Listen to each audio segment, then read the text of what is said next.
Hello everyone and welcome back to Monster Monday. On today's episode, I'm going to be talking about an old standby in D&D, the animated object.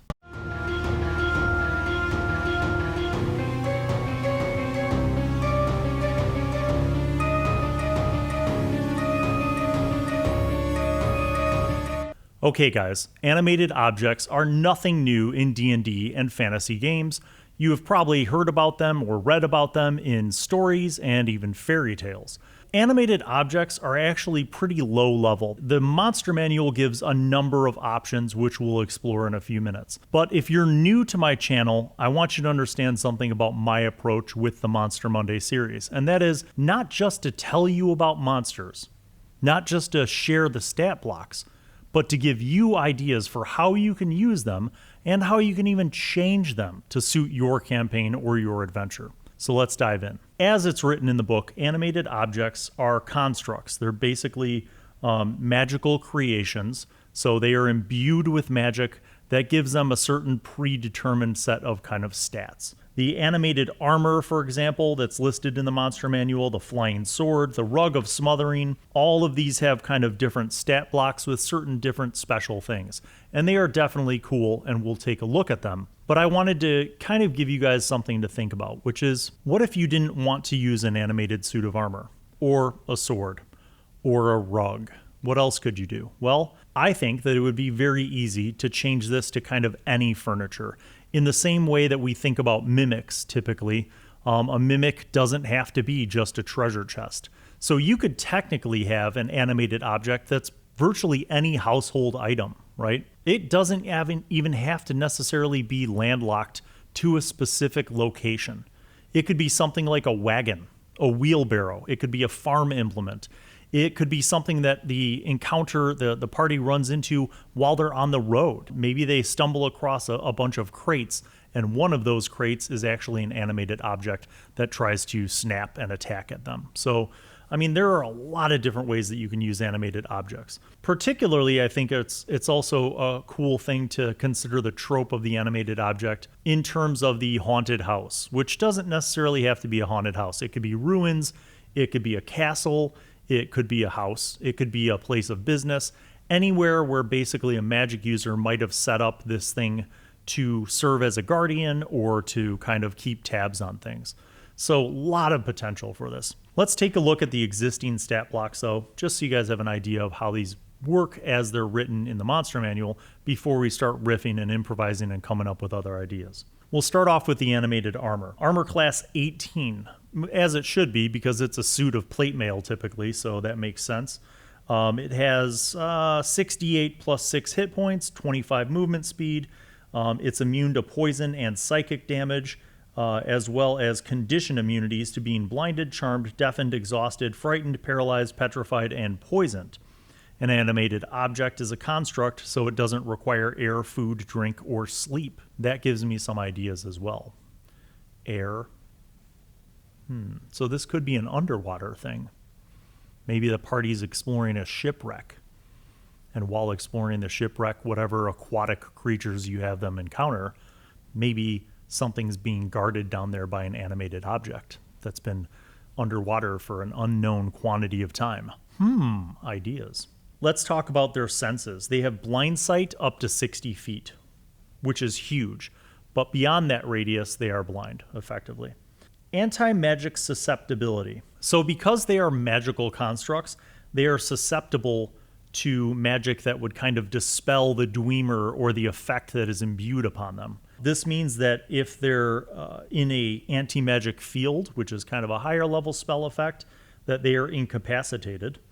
If they are targeted by a dispel magic spell, they have to make a con save against the caster's spell save DC, or they fall unconscious for 1 minute.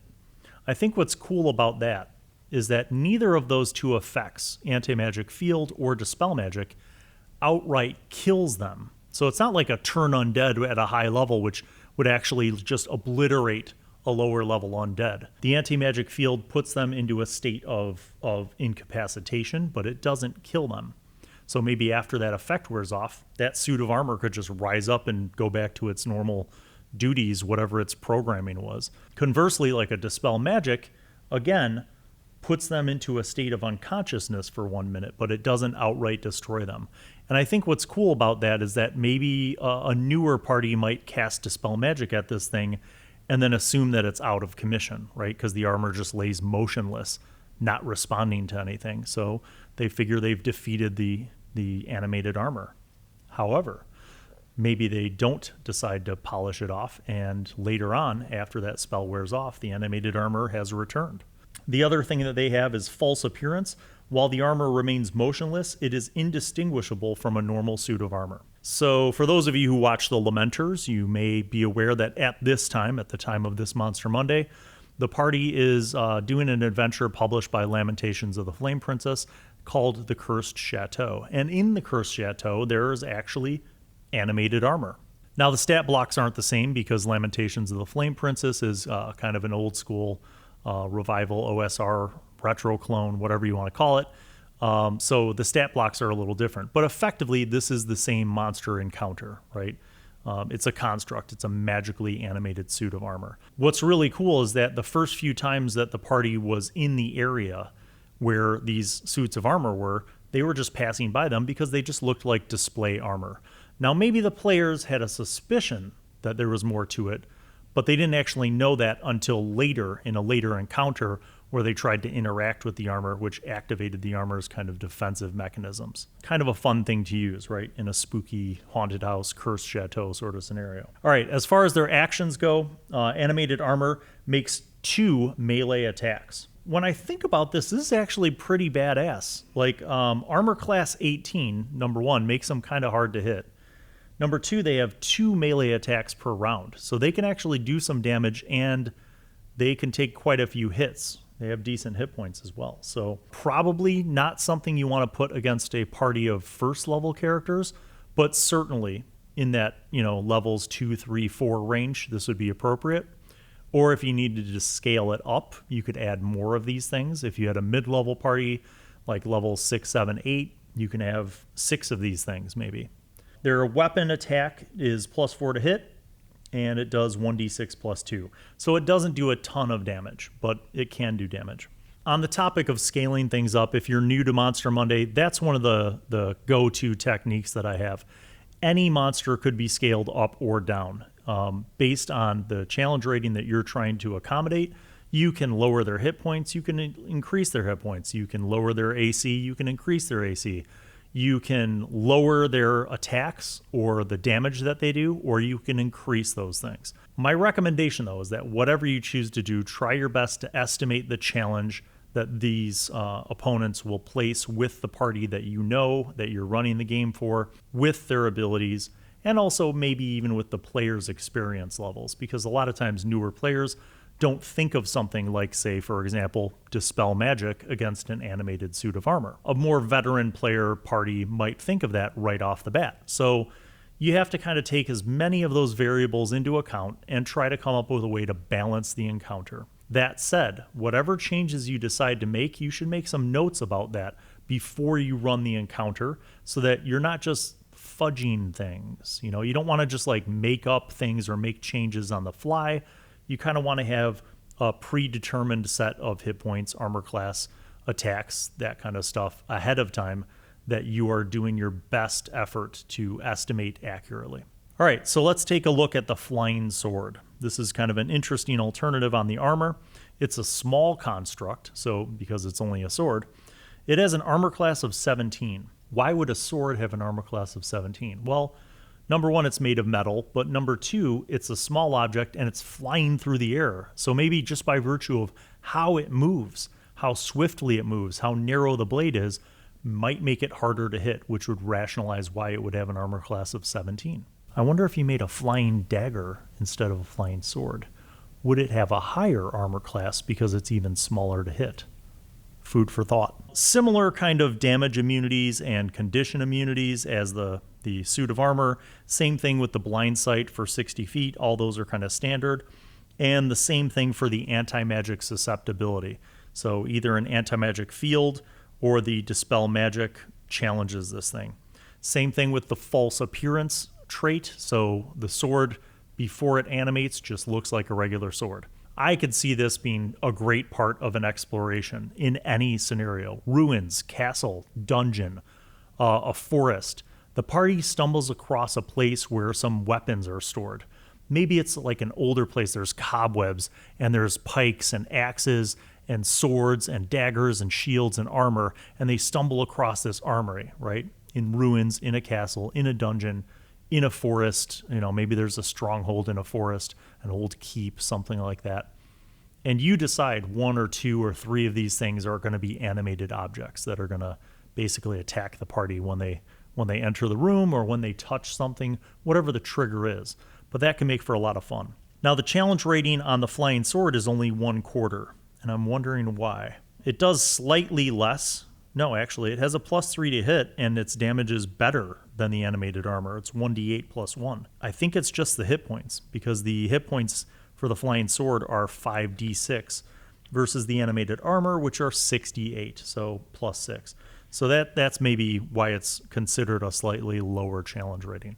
But again, you can make this fun by describing this armory as having like 24 swords, right? And maybe you pick 2 or 3 of the 24 that are animated and the rest are just normal. Fun times, flying blades, just attacking the party. All right, last of the 3 that are listed in the monster manual is the Rug of Smothering. This is a large construct, so take that into account when you're considering size. Its armor class is only 12, but it does have 6d10 hit points. All the same stuff: damage immunities, condition immunities, blind sight, anti-magic susceptibility, damage transfer. Now this is an interesting trait that's unique to the Rug. While it is grappling a creature, the Rug takes only half the damage dealt to it, and the creature grappled by the Rug takes the other half. If the Rug successfully grapples and smothers a member of the party and the others are attacking the Rug, they're actually going to do damage to their ally, which is awesome. Let's take a look at that smother action. So it's +5 to hit. 1 medium or smaller creature. The creature is grappled. The DC to escape is 13. Until this grapple ends, the target is restrained, blinded, and risk of suffocating, and the Rug can't smother another target. In addition, at the start of each of the target's turns, the target takes 10 2d6 + 3 bludgeoning damage. That's considered a challenge rating too. So for sure, 3rd level through 6th level, I would say this would be like a boss mob encounter. For higher levels, how do you scale that up? Well, I would give it a higher armor class. Maybe AC 16 instead of AC 12. I would give it more hit points, and for sure, I would make the DC to escape from the Rug like 16 instead of 13. Or just throw more of these at the party. So maybe you have like 1 large Rug and then 2 smaller like doormats that attack that have lower hit points but are still kind of trying to restrain the party and attack the party. Those are the 3: the Rug of Smothering, the Flying Sword, and the animated armor. Those are the 3 that are delineated with stat blocks in the monster manual. But let's talk about alternatives. Okay, so while we were going through this, I mentioned a few possible scenarios. Maybe, like I said, maybe you have a wagon or a cart or a covered wagon. Oh, covered wagon. Maybe the covered wagon, like the cover, the cloth cover, is like a Rug of Smothering, and then the inside of the wagon has like wooden benches that can close and open to like batter people. Or the animated wagon actually can run over opponents, like mow them down, like a charge attack with a shove at the end. That's just one idea that popped in my brain. But again, you can modify, you can tweak these things, and you can customize and create your own. How about an armoire that effectively is like a Rug of Smothering? Its doors open up and it lunges forward to try to bring someone in.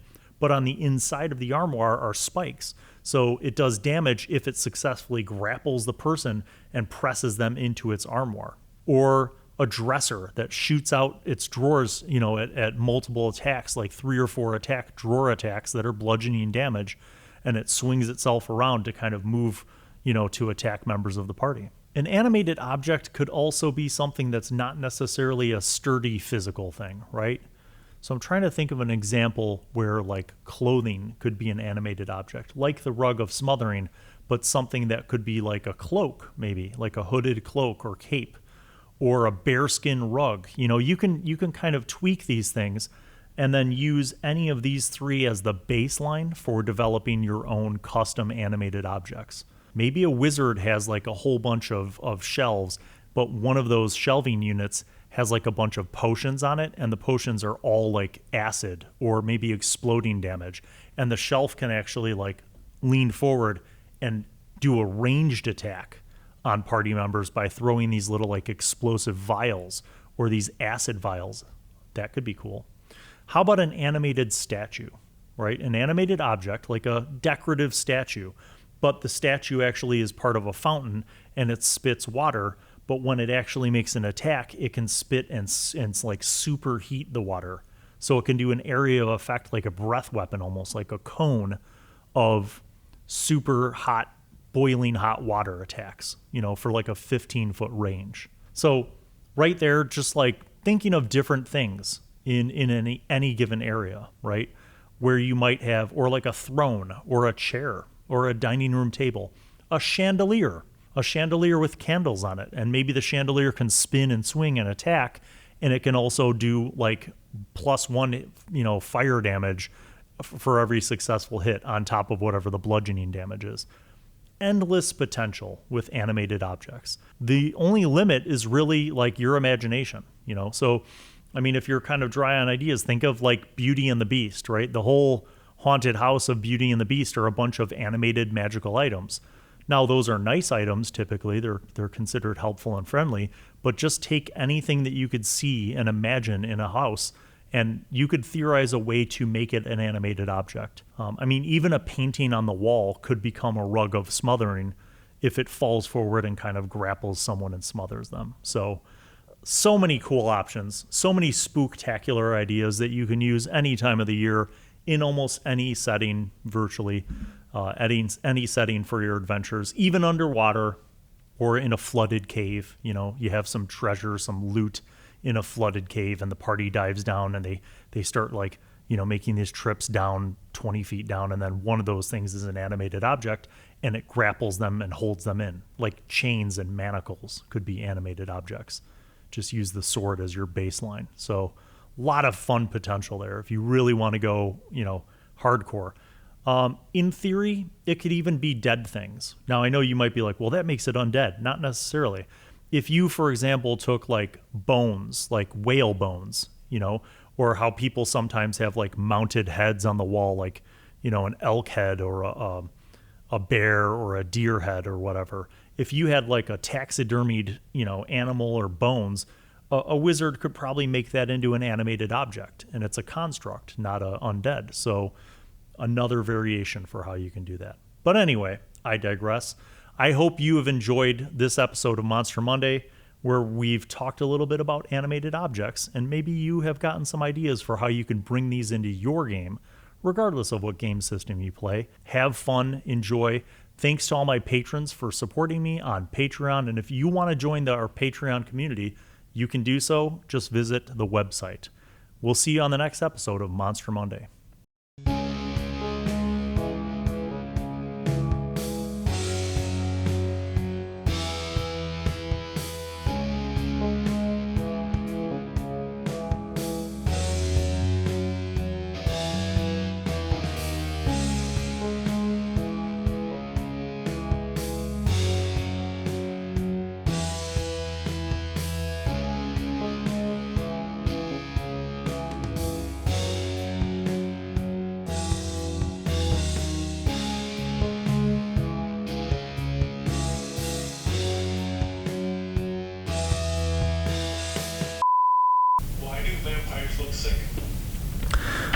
Well, Dave, I don't know. Why do vampires look sick? They're always coughing.